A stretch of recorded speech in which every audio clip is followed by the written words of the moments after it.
remember to like, subscribe, and share if you enjoy this content. Thanks. Why long-term relationships are doomed in America, Part 2. How did we get here? This is Part 2 in a series about why long-term relationships are doomed in America. If you haven't seen my first video, look for the link in the description.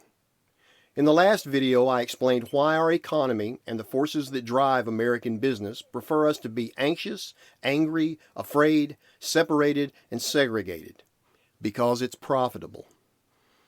Because of our constant quest for a bigger, better economy, we have sacrificed relationships, families, communities, and most of our own self-respect in the name of profit.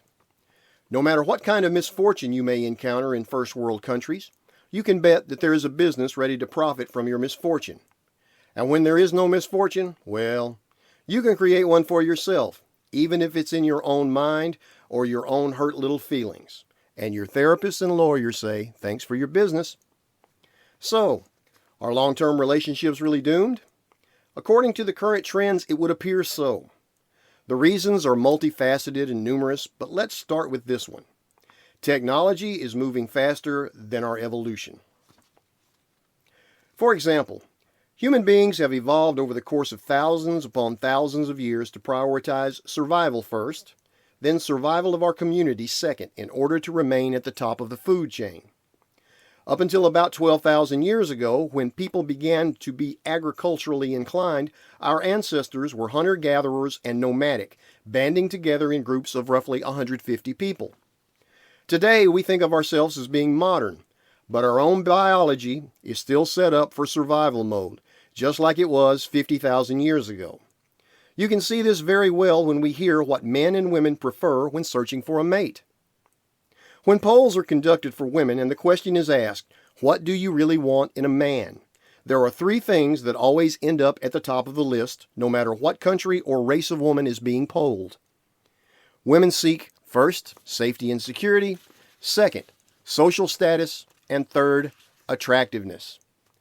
These traits are exactly the same traits that a cave woman would have sought because they are all three based on a need for survival. You see, women's bodies are geared more towards reproduction and nurturing. Men generally possess 50% more muscle mass and a lot of testosterone and other hormones that make them aggressive, possessive, and territorial. Things that many modern women describe as toxic masculinity. Also consider the fact that until around 65 years ago, birth control wasn't something these early women had access to. And for a cave woman, it could be impossible to fight off a predator attack when she was 8 months pregnant, or to fight off gang molestation, or an abduction from a neighboring clan. It was imperative that she have a big, strong man full of this toxic masculinity to protect her and her offspring from danger.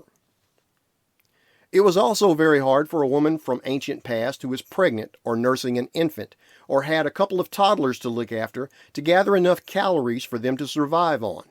That's why finding a man that was able to offer provisioning for her was also necessary.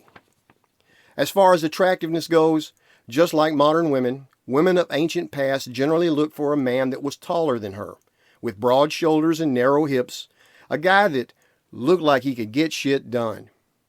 Remember, there was no modern medicine back then, and infant mortality rate was extremely high by today's standards.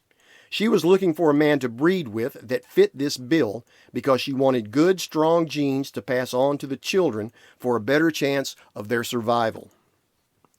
Since she could be pretty sure that her mate would die first, she was hopeful that one of her children might be male in order to provide for her and keep her safe after the death of this mate. Remember, there was no 911 to dial for help back then, and no governments handing out checks to the needy. These same three traits, still to this day, are what most women are looking for in a man. But we no longer prioritize survival as the reason, and instead prioritize being popular and having money as most important. As far as men are concerned, they can survive without women. They just aren't able to reproduce. Men are designed to be problem solvers, and the first problem most of them past the age of puberty seek to solve is, how do I get sex? It used to be relatively simple. Be someone worthy of respect by surviving and helping your community survive. Even to this day, men's biggest stock in trade is their own level of respectability. Heads up, ladies. Your man would like for you to love him, but it isn't nearly as important as having you respect him. Once you show a man any disrespect, expect bad things to happen to your relationship with him. As a side note, this not only applies to a husband or significant other, but also to fathers, cousins, brothers, and uncles. Men are wired to seek out respect from others. Showing him disrespect, particularly when he hasn't earned it, will damage your relationship with him badly. Modern women these days have been placed in a workplace competing with men.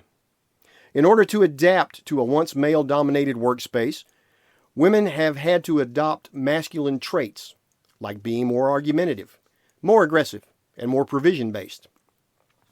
Today's women have a tendency to think of themselves as being strong and independent while exhibiting her new level of masculinity. The problem is, men don't want to deal with masculine, argumentative, competitive females. And no, it isn't because men are insecure or intimidated by them. It's because these traits are not attractive to heterosexual males in the same manner that submissive, frail, feminine men are not attractive to most heterosexual females. Men are simple, and we haven't changed very much from caveman. When asked, what do you want in a woman? Men say, femininity, to be in shape, and to be cooperative.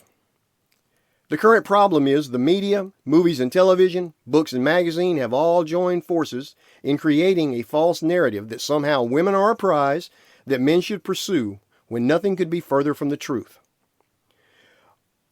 A woman is not a prize to a man looking to build a family.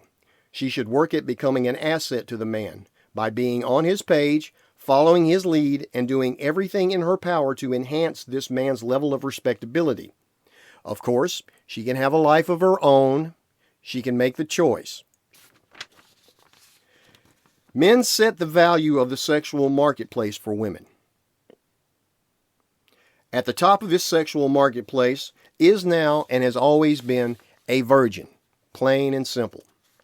There is a reason that back when humans were making sacrifices to the gods, they offered virgins, because a virgin was the most valuable thing a man could even imagine.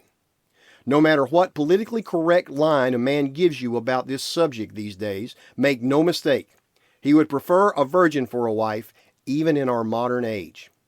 Men are wired by our biology to avoid commitment to promiscuous women, because for almost all of history, there would be no way to ensure paternity of his children. The other major factor in committing to a promiscuous woman is he sacrifices his level of respectability. He will indeed be judged by his peers, and his decision-making skills will be thought of as questionable because of this choice. This will hurt his status in both his professional life as well as his personal life. Today's hypersexualized worldview of relationships has caused a great deal of damage to the views of what committed relationships are about and what is acceptable behavior while being inside of one. It is not unusual for a couple who have never met in person and only interacted through first a dating app and then text messages to have already exchanged personal pictures of their genitals and consider this to be harmless fun and just flirting. We all know how well this type of flirting turns out, don't we? And again I say, bad relationships are profitable and sex sells, so our economy loves promiscuous women. America loves men who try to impress women with fancy cars, expensive designer clothes, and extravagant dates. Dating app owners love the fact that dating apps are a great way for married men and married women to connect with a side piece, or should I say pieces, because commitment to these lowlifes means absolutely nothing, and they're great repeat business customers. Of course, until they get caught by the spouses, and then comes the expensive divorce, where lawyers make money, counselors make money, therapists make money. Instead of one home, they need two, and both of these exes can get back on the dating apps to find their next victims. Oh, what a cycle, and our economy remains stimulated through the misery of failed relationships. You'd think that someone would add a course on relationships to our public school system.